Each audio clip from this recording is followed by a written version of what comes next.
Governor Scott has made a centerpiece of his term as governor the creation of jobs and the lowering of the unemployment rate.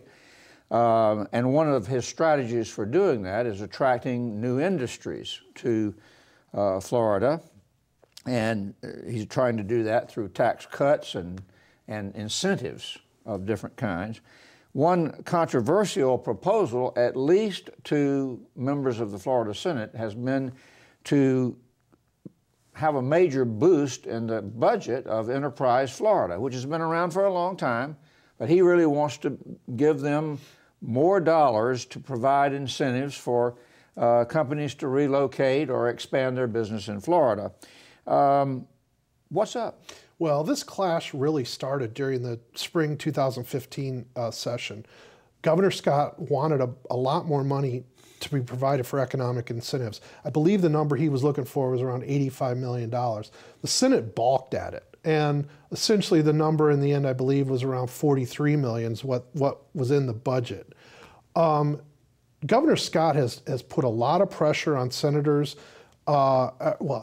Indirectly and directly, he's put pressure on the legislature to increase money for economic incentives. As you indicated, his whole mantra, if you will, is jobs. And he has been putting pressure directly on legislators to give him more money to try to draw businesses. But he also has gone out he's giving speeches around the state and saying, call your legislator, because we need this money for economic incentives. And that has not gone over well with some of the state senators who don't really like being told what to do.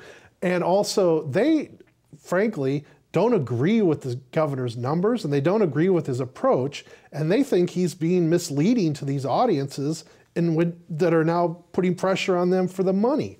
So again, this started during the regular session of 2015, bled over into the special session that had to be called on passing a budget, and it's already back. I mean, Governor Scott was out in the Panhandle this week at an event in Destin that's put on by Gulf Power, but basically it brought in business executives from around the state, and he was pushing incentive money at that point. It'll be interesting next week during a committee week.